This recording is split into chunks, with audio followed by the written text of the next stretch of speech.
Assalamualaikum warahmatullahi wabarakatuh. Nama saya Nainda Bella Justisia. Di sini saya mendapat tugas untuk mempresentasikan tentang hukum penggunaan kosmetik dalam Islam.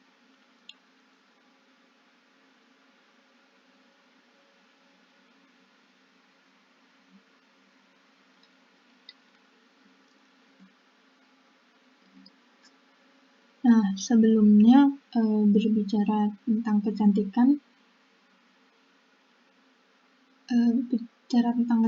pada manusia, ya. Pembicaraan ini lebih tertuju pada perempuan, karena perempuan itu memiliki perhatian lebih besar daripada laki-laki.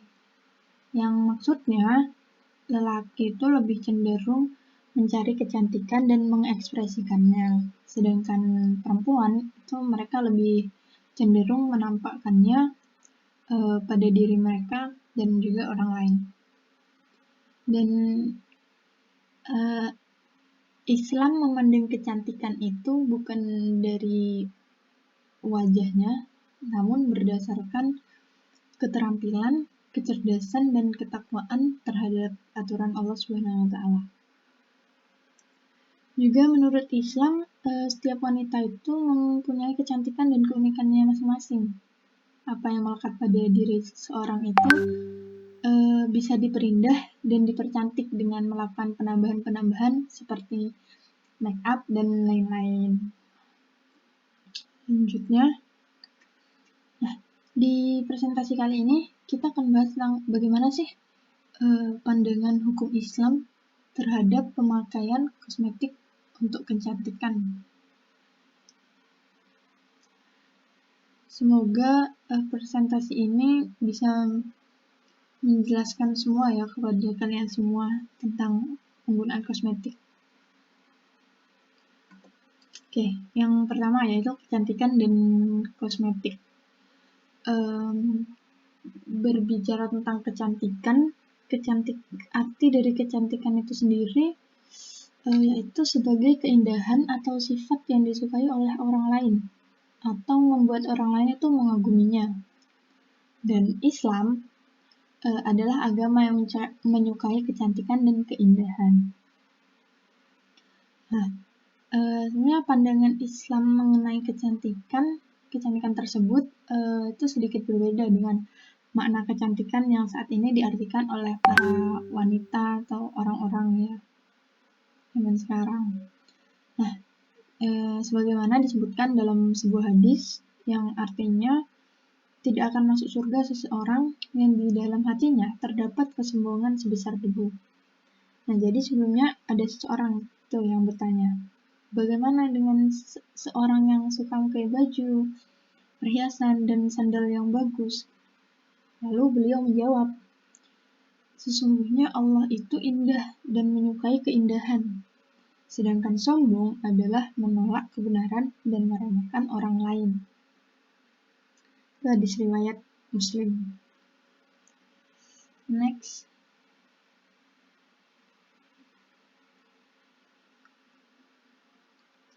Nah, sebelumnya di sini Islam itu menganjurkan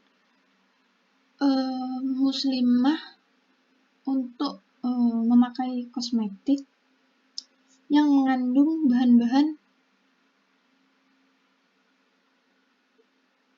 yang tidak akan membahayakan tubuhnya dan menggunakannya pun tidak berlebihan dan tidak mengubah ciptaan Allah gitu.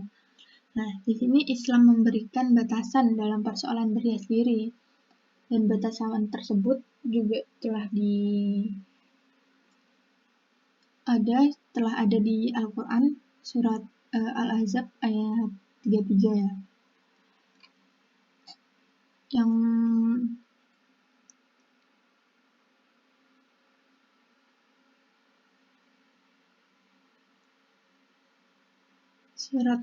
di Al-Quran surat Al-Ahzab ayat 33 yang bunyinya tuh seperti ini.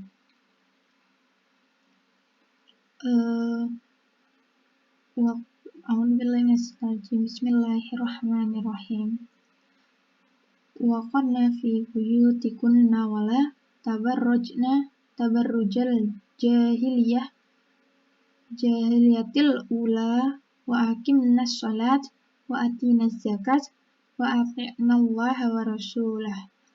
Innama yuridullah liyudhiba ankumur rajsa ahlal bait wa yutahhirakum tathiran. Dan yang artinya yaitu hendaklah kamu tetap di rumahmu dan janganlah kamu berhias atau bertingkah laku seperti orang-orang jahiliyah dahulu.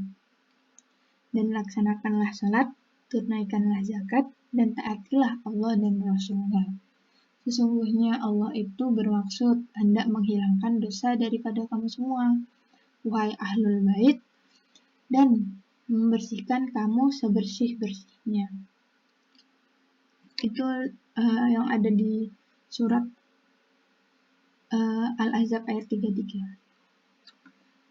Selanjutnya yaitu kosmetik dalam hukum Islam. Nah, tadi sudah dijelaskan bahwa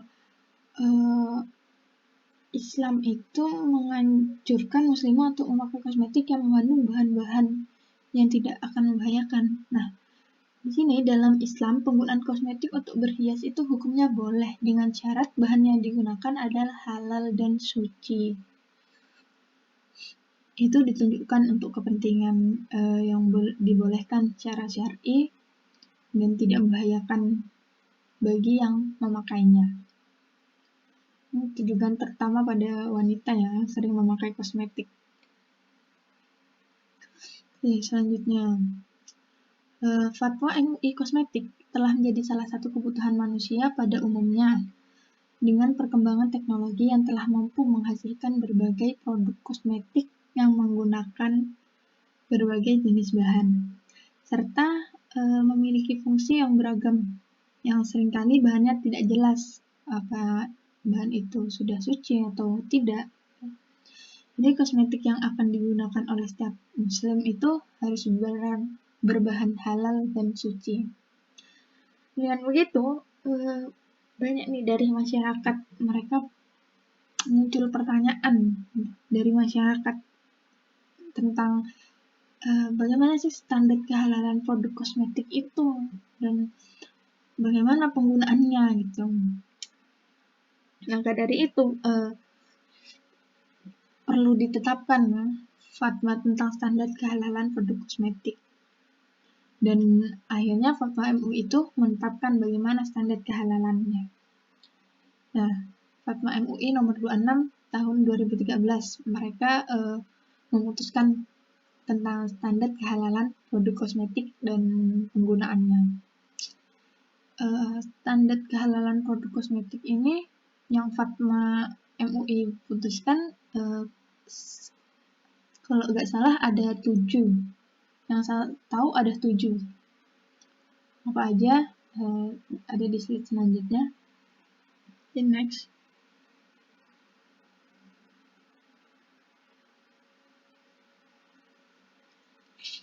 Nah, ini yang pertama.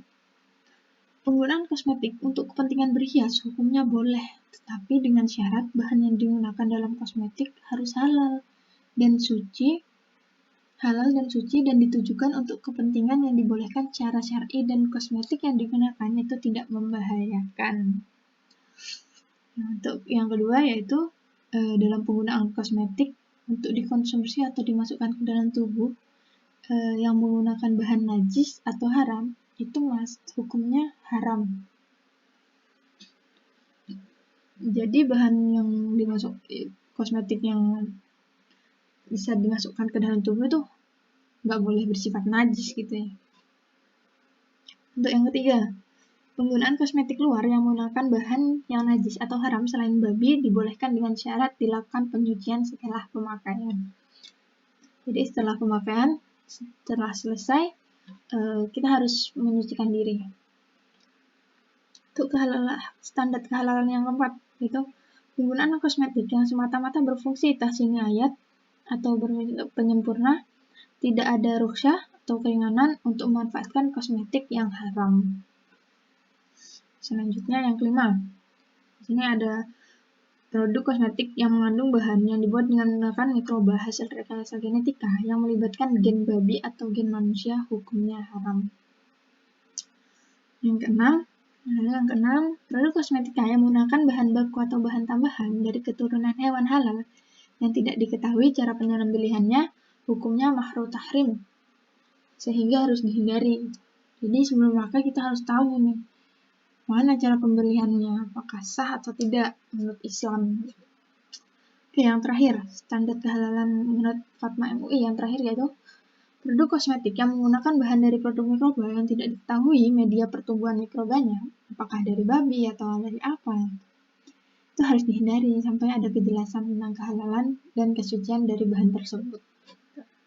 Itu tadi 7 standar kehalalan produk kosmetik dan penggunaannya ya, menurut Fatma MUI pada tahun 2013. Nah, jadi kesimpulannya dari presentasi bagaimana sih hukum Islam dalam penggunaan kosmetik.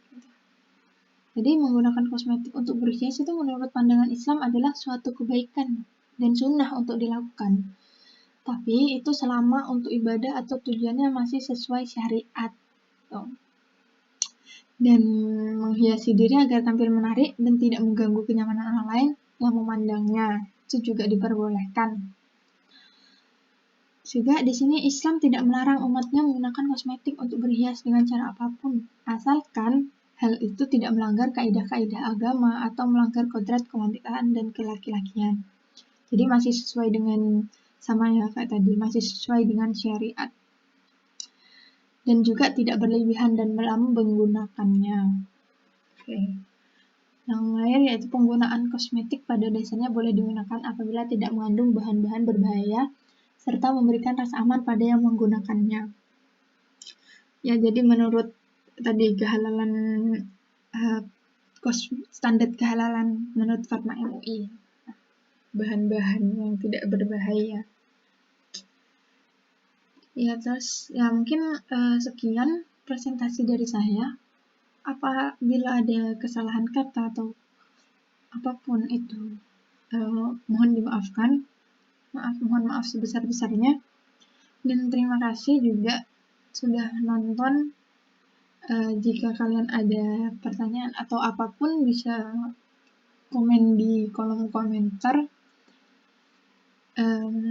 Ya mungkin sekian dari saya. Terima kasih sudah menonton dan assalamualaikum warahmatullahi wabarakatuh.